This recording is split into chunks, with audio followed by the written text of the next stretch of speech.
الرجيم بسم الله الرحمن الرحيم ومن أحسن قولا ممن دعا إلى الله وعمل صالحا وقال إنني من المسلمين صدق الله العظيم আজকে নূরবিডি.com এর পক্ষ থেকে আয়োজিত আলোচনা সভা সেমিনার স্বাধীনতা সুরক্ষায় মিডিয়ার ভূমিকা। এই সেমিনারের এই আলোচনা সভার সম্মানিত সভাপতি, উপস্থিত মেহমান, অতিথিবৃন্দ এবং ছাত্র বন্ধুরা, উলামায়ে কেরাম, আজকে স্বাধীনতা দিবস। বাংলা ভাষায় সম্মান প্রকাশের জন্য বলা হয় মহান স্বাধীনতা দিবস। তাৎপর্যপূর্ণ একটি দিবস। 1971-এর এই দিনে নিরস্ত্র জনতা সংগ্রাম শুরু করেছে। এজন্য এই দিনটিকে স্বাধীনতা দিবস হিসাবে বাংলাদেশে পালন করা হয়, উদযাপন করা হয়। আজকে সেই উদযাপনের অংশ হিসেবে আমরা সুন্দর একটি বিষয় নিয়ে এখানে কিছু মত বিনিময় করা, কিছু কথাবার্তা বলা, আমরা মাদ্রাসার পরিভাষায় বলি তাকরার করা, তার জন্য সমবেত হয়েছি।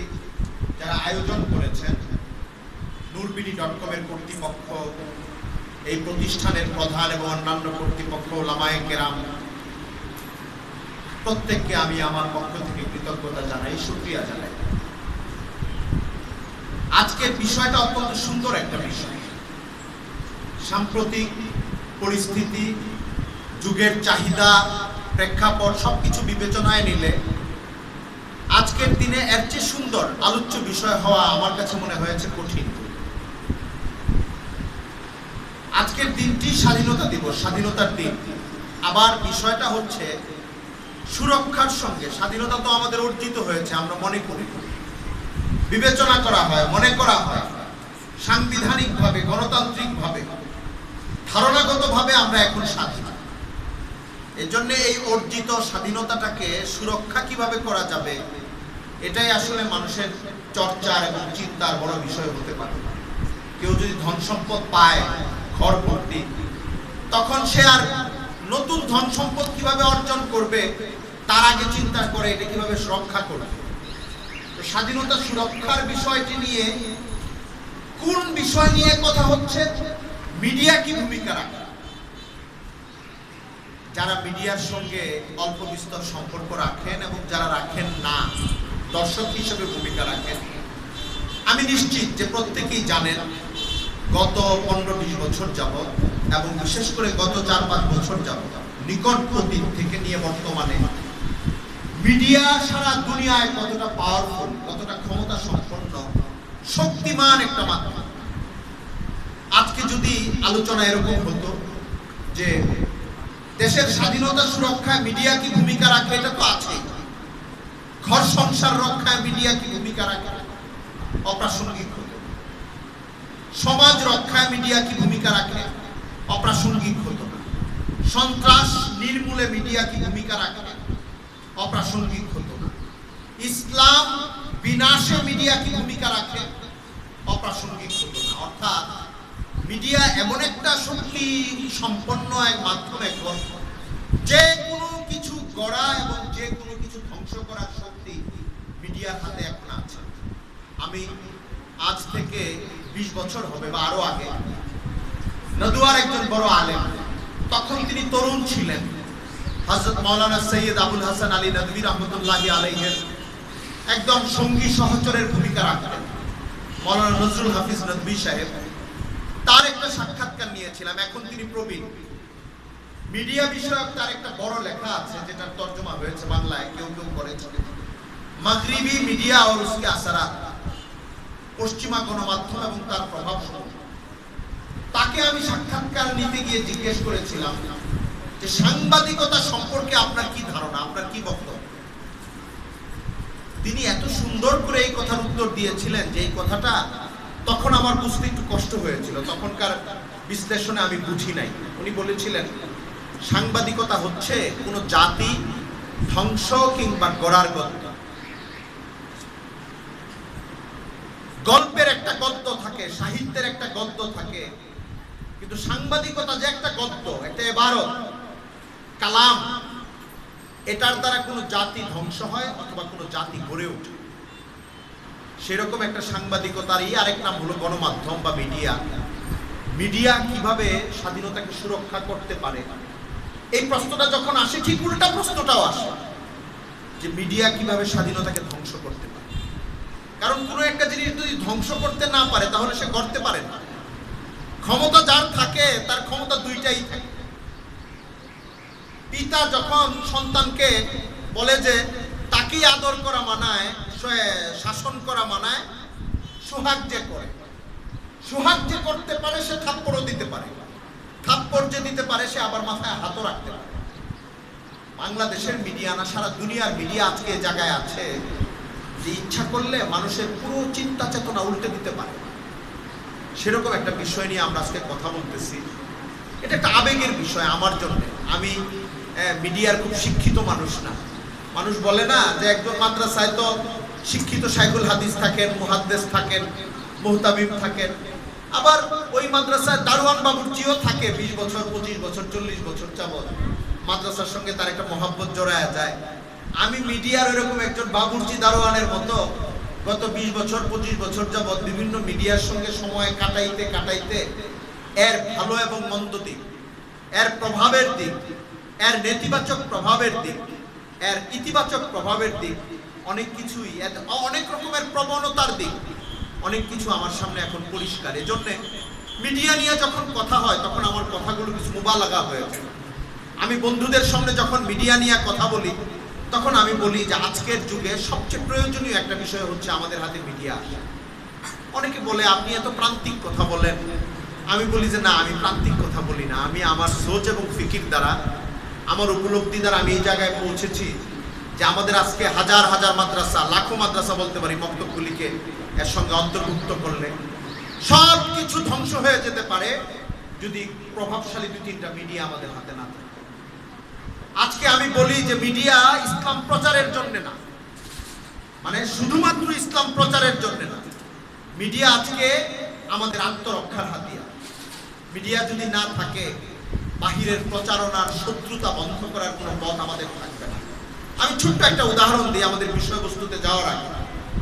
সারা বাংলাদেশে এখন সকল মক্তব, হেফজখানা, মাদ্রাসা, দাওরায়ে হাদিস মাদ্রাসা, তাবলীগের কাজ এবং যত ধরনের মাহফিল আছে সব চলছে। কিন্তু বাংলাদেশে এখন যদি হঠাৎ করে আমাদের যতগুলো পত্র পত্রিকা আছে, আমাদের মানে আমাদের দেশের চ্যানেলগুলো আছে, হঠাৎ করে মনে করে যে সবগুলি মাদ্রাসার বিরুদ্ধে আমাদের একটা অপারেশন চালাইতে হবে, ঠিক স্বাধীনতা বিরোধী, ঘাতক চক্রের বিরুদ্ধে, সন্ত্রাসী চক্রের বিরুদ্ধে যে আঙ্গিকে তারা লেখালেখি করেছে তাদের ভাষায়, ঠিক সেই আঙ্গিকে তারা কওমি মাদ্রাসাগুলোর বিরুদ্ধে যদি রিপোর্ট করা শুরু করে 6 মাসের মধ্যে এটা তারা প্রমাণ করে ছেড়ে দেবে যে বাংলাদেশের সবচেয়ে বেশি অপরাধী মানুষের আস্তানা হচ্ছে এই মাদ্রাসাগুলো, এই মক্তবগুলো, এই হেফজখানা। এবং এরপরে আন্তর্জাতিক দূতরা এখানে আসবে, জাতিসংঘের মিশন আসবে, এনজিওরা আসবে, মিটিং করবে, বৈঠক করবে, এরপরে সিদ্ধান্ত নেবে যে এইগুলি কিভাবে মিসমার করা যায়, ধ্বংস করা যায়। এটা কি ড্রোন হামলায় শেষ হবে না কামান বন্দুক লাগবে? তারা ব্যবস্থা করে তারপরে কামান বন্দুক দিয়ে গুলি করে শেষ করে দেবে। ক্ষেত্র তৈরি করবে মিডিয়া। আজকে যদি তারা মনে করে যে সমস্ত তাবলীগ জামাতের ভাইদেরকে আক্রান্ত করা দরকার, যে বাংলাদেশে এখন হয়ে গেছে আমাদের মোটামুটি, অন্যদেরকে আক্রমণ করা শেষ, এখন তাবলীগকে ধরা দরকার, মিডিয়াগুলো হঠাৎ করে প্রচার করা শুরু করবে যে বাংলাদেশের লাখো লাখো মসজিদে বিচরণ করতেছে প্রচন্ড উগ্র জঙ্গি একটা গ্রুপ, এদেরকে অনেকদিন যাবৎ লক্ষ্য করা হয় নাই, কিন্তু এদেরকে দমানো দরকার, থামানো দরকার। আজ থেকে 6 মাস 9 মাস 1 বছরের মধ্যে এটা প্রমাণ করে ছেড়ে দেবে তারা যে মসজিদে বিচরণকারী পুরা তাবলীগী জামাতগুলি সবই অপরাধী। এদেরকে দমন করতে হবে, মারতে হবে, গ্রেফতার করতে হবে, পিটাইতে হবে, আন্দামান দ্বীপে পাঠাইতে হবে এবং গুয়ান্তানামো বেতে পাঠিয়ে দিতে হবে এদের নেতাদের। এটা কায়েম হয়ে যাবে। আন্তর্জাতিক শক্তিগুলো এর সঙ্গে হাত মিলিয়ে ফেলে। মিডিয়ার এই ক্ষমতা এখন আছে। এর জন্য আমি বলি যে আমরা আজকে সারা বাংলাদেশে যতগুলো মাদ্রাসা আছে, যতগুলি মক্তব আছে, যতগুলো দ্বীনি হালকা আছে, কাজ আছে, এর সঙ্গে চলুন আমরা মিডিয়ার শক্তি বাড়াই। যদি না বাড়াই তাহলে এই হামলা আমরা সামনে ফিরাইতে পারবো না। আজকে আমরা মাদ্রাসার সঙ্গে আরেকটা 1 কোটি টাকা দিয়ে বিল্ডিং বানাই, ভবন বানাই। আমরা 1 কোটি টাকা, 10 লাখ টাকা, 20 লাখ টাকা খরচ করে সীমানা প্রাচীর বানাই। বড় বড় মাদ্রাসার ভবন গড়ে উঠছে, জমি কেনা হচ্ছে। আমি খুব অনুরোধ করব, এই সব কিছুর সঙ্গে চলুন আমরা জীবন বাঁচানোর জন্য মিডিয়াকে সম্বল করি। তা না হলে পাল্টা হামলা যদি আমরা না করতে পারি, ফিরাইতে যদি না পারি, ওদেরকে প্রতিরোধ করতে যদি না পারি, কোটি কোটি টাকা খরচ করে যে মাদ্রাসাগুলো গড়ে উঠেছে 20 বছরে, 40 বছরে, 50 বছরে, গত 100 বছরে, আল্লাহ তাআলার রহমতের উপরে আমাদের ভরসা আছে, তাওয়াক্কুল আছে। আমি জাহিরি আসবাব হিসাবে কথা বলতেছি যে আমরা যদি মিডিয়ার মোকাবেলাটাকে না ধরি, মিডিয়ার মাধ্যমে প্রতিরোধ করার আয়োজনকে গ্রহণ না করি, এখনো সময় যাচ্ছে, তাহলে আগামী 1 বছর, 2 বছর, 5 বছরের মধ্যে আমাদের সকল দ্বীনি আয়োজন ওদের কাছে অসহায় হয়ে যাবে, ওদের আক্রমণের কাছে। এই কথাটা আমাদের বোঝা, মানে আসলে আমার মনে হয় গভীরভাবে চিন্তা করলে আমরা প্রত্যেকেই বুঝবো। আমরা যে কোনো হামলা আসলে এটা লক্ষ্য করলে দেখি যে পরিস্থিতি এমনই হয়। 2013-র 5ই মের পরে বাংলাদেশে 1 মাস, 2 মাস, 3 মাস, 6 মাস আলেমদের জন্য এমন একটা অবস্থা ছিল, মনে হচ্ছিল যে পুরো বাংলাদেশ দারুল হরব হয়ে গেছে। এখানে কোনো মুসলমানের ঈমান আমান নিয়ে বাঁচাই কঠিন হয়ে যাবে। এখানে সরকারি দলের খুব বেশি দোষ ছিল। সরকারের লোকজনকে আমি বেশি দায়ী করি না, বরং আমাদের মিডিয়াগুলো, ইলেকট্রনিক মিডিয়া, আমাদের প্রিন্টিং মিডিয়া এমন বর্বর আক্রমণ রচনা করেছে আমাদের বিরুদ্ধে। 5ই মের আগে থেকে নিয়ে পরের কয়েকটা মাস পর্যন্ত হুজুর মানেই যেন জঙ্গি, আলেম মানেই যেন শয়তান, ইসলামী মানুষ মানেই যেন অপরাধী, এবং তাদেরকে যেন সরকারের পুলিশ, বিডিআর, আর্মি, র্যাব যেখানে পায় এখানেই ধরে ধরে বিনা বিচারে পিটাইতে থাকে, মারতে থাকে, এমন একটা পরিবেশ তারা তৈরি করে ফেলেছিল। আবার আল্লাহ তাআলা আমাদের উপর দয়া করেছেন, সরকার, সাধারণ জনগণ আবার উপলব্ধি হয়েছে তাদের, মিডিয়ার এই শয়তানরা আবার নীরব হয়েছে, শুধু অপেক্ষা করছে আরেকটা সময়ে। আমি মিডিয়া সকলকে দায়ী করছি না, পদ্ধতিগতভাবে সকলকে দায়ী করা নিয়ম না। মাওলানা মহিউদ্দিন খান সাহেব দুনিয়াতে নাই, আমি ওনার আন্ডারে কয়েকদিন কাজ করেছি, ওনার তত্ত্বাবধানে। একদিন আমি একটা বাক্য লিখে ওনার কাছে নিয়ে গেলাম, বড় একটা লেখা, উনি বাক্যটা সংশোধন করে দিলেন। কি ছিল বাক্যটা? বিজেপির হিন্দু উগ্ররা ভারতে কিছু মসজিদ ভেঙে ফেলার পদক্ষেপ নিচ্ছিল। আমি ঠিক উর্দু বাক্যটার তর্জমা করছিলাম এভাবে যে উগ্র হিন্দুরা, মাইকে সমস্যা করতেছে, উগ্র হিন্দুরা বা বিভিন্ন মসজিদ ধ্বংস করার চেষ্টা করছে। আমি এইভাবে, তো যখন এই কথাগুলো বলা হলো যে আমি বাক্যটা, হ্যাঁ সমস্যা নাই, বাক্য আমি লিখে নিয়ে গেলাম যে উগ্র হিন্দুরা মসজিদটা ধ্বংস করার পদক্ষেপ নিচ্ছে। মহিউদ্দিন খান সাহেব বলতেছেন তুমি এইভাবে লিখো না, এইভাবে লিখো না, তুমি লেখো এক শ্রেণীর উগ্র হিন্দুরা এই কাজটা করতেছেন। আমি উর্দুতে তো এরকম আছে, উর্দুতে থাকুক, তুমি এইভাবে লেখো। কেন? তো সংবাদপত্রের ভাষায় সবাইকে একসঙ্গে দায়ী করবা না, বরং তুমি একটা ভাগ রাখবা, যেন কোনো মামলা হলে তুমি টিকে যাও। এই জন্য পদ্ধতিগতভাবে এই কথা আমি বলতে পারি না মিডিয়ার সবাই শয়তান, আমাকে বলতে হবে যে এক শ্রেণীর মিডিয়া এই কাজটা করেছে। কিন্তু আমি মাওলানা মহিউদ্দিন খান সাহেবের শিখিয়ে দেওয়া সম্পাদনা আর আমার আজকের উপলব্ধি মিলিয়ে আমি যে কথাটা বলবো, বাংলাদেশের বেশিরভাগ মিডিয়া, বাংলাদেশের মিডিয়ার বেশিরভাগ কর্তা, পরিচালক, সংবাদকর্মী, তারা সারা বাংলাদেশের আলেম, উলামা, ইসলামী মানুষকে একটা অপরাধী এবং একটা অন্যায়কারী শক্তি হিসাবে চিহ্নিত করা, পরিবেশন করার চেষ্টা তখন করেছিল। আমরা অসহায় হয়ে গেছি। ওই পরীক্ষায় প্রমাণিত হয়েছে যে তারা বিজয়ী হতে পারে, আমরা অসহায় হতে পারি। ওই পরীক্ষায় প্রমাণিত হয়েছে তারা বাংলাদেশের লাখো মাদ্রাসাকে একদিনের, এক সপ্তাহের প্রচারণায় একটা অপরাধীদের অরণ্য হিসাবে আখ্যায়িত করতে পারে। বাংলাদেশের কোটি খানিক মানুষকে, মুসলমানকে, আলেম সমাজকে হঠাৎ করে পলাতক মানুষে পরিণত করতে পারে। তাদেরকে যেন এই জাতির সাথে তারা ধোঁকা দিচ্ছে, জাতির সঙ্গে প্রতারণা করছে, এরকম ভাবে চিহ্নিত করার ক্ষমতা তারা রাখে। এই জন্য আমাদের মিডিয়া নিয়ে এখন ভাবতে হবে, গণমাধ্যম নিয়ে ভাবতে হবে। ওই প্রেক্ষাপট থেকে আজকে আলোচনা হচ্ছে যে স্বাধীনতা সুরক্ষায় মিডিয়ার কি ভূমিকা। যে মিডিয়া আলেম, উলামা, ইসলাম, মসজিদ, মাদ্রাসা, বাংলাদেশের সিংহভাগ মানুষকে শত্রু বানিয়ে, হঠাৎ করে অপরাধী বানিয়ে বিজয়ীর বেশে থাকতে পারে, তাদের হাতে আমাদের দেশ নিরাপদ। এই প্রশ্নটা এখন অনেক বড় প্রশ্ন। আমি এই প্রশ্নের উত্তর যদি দেই তাহলে আমি বলবো একটু পেছন থেকে আসে, যারা বয়স বেশি তারা জানেন।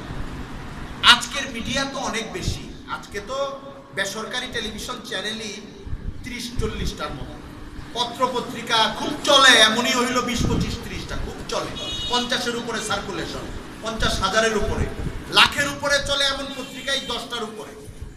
কিন্তু 1975, 76, 77, 80, 81 সনে এত পত্রিকা ছিল না, এত টেলিভিশন ছিল না, বিটিভি ছিল শুধুমাত্র, আর রেডিও বেতার ছিল, বাংলাদেশ রেডিও ছিল। ওই সময়ের ঘটনা হলো, যারা অভ্যুত্থান করেছিলেন, অভ্যুত্থানের পক্ষে বা বিপক্ষে এখন আমি কথা বলবো না, এটা আমার বিষয় না, আমি শুধু একটা অন্য কথা বলতেছি। 1975-এ 3-4টা অভ্যুত্থান হয়েছে, সেনা অভ্যুত্থান হয়েছে, একটা 15ই আগস্টে হয়েছে, 3রা নভেম্বরে হয়েছে, 7ই নভেম্বরে হয়েছে, এগুলি মশহুর, এছাড়া আরো হয়েছে। আর 1981 সনে জিয়াউর রহমানকে হত্যা করার সময় আরেকটা অভ্যুত্থান হয়েছে, এই অভ্যুত্থানগুলির সঙ্গে আমরা পরিচিত। এই প্রতিটা অভ্যুত্থানে আপনি লক্ষ্য করবেন, আবার আপনি ইতিহাসের দিকে তাকান, আপনি লক্ষ্য করবেন প্রতিটা অভ্যুত্থানে ট্যাঙ্ক ছিল বঙ্গভবনে, ট্যাঙ্ক ছিল রেডিও টেলিভিশন অফিস, দুইটা জায়গা বঙ্গভবনে ছিল, আর রেডিও টেলিভিশন দখলে নিয়েছিল। তখন এত চ্যানেল এত কিছু ছিল না, তারপরেও তারা জানতো যে সরকার নিয়ন্ত্রণ নিতে হলে, দেশের নিয়ন্ত্রণ নিতে হলে আমাকে গণমাধ্যম নিয়ন্ত্রণে নিতে হবে, তা না হলে আমি দেশ কন্ট্রোল করতে পারবো না। শুধু ওই ইতিহাসটার দিকে তাকিয়ে আজকে এত মিডিয়া, আজকে এত পত্রিকা, আজকে এত চ্যানেল, আজকে আপনি তাহলে এটার জরুরত কত বেশি, কত স্বাধীন, আপনি এটা বুঝবেন যে আজকে বাংলাদেশে মওলানা আবু বকর সিরাজি শুরুতে কিছু কথা বলেছে, আমি শুনে গিয়েছি। বাংলাদেশে আসলে স্বাধীনতা কতটুকু আছে, এটাই অনেক তাত্ত্বিকরা প্রশ্ন করেন। আমরা তাত্ত্বিক মানুষ না, আমরা আসলে সংবিধানের দিকে তাকিয়ে কথা বলি। দেশ এখন স্বাধীন, মানচিত্র আছে, আমাদের একটা সংবিধান আছে, গভর্নমেন্ট আছে, পার্লামেন্ট ভবন আছে, দেশটা স্বাধীন।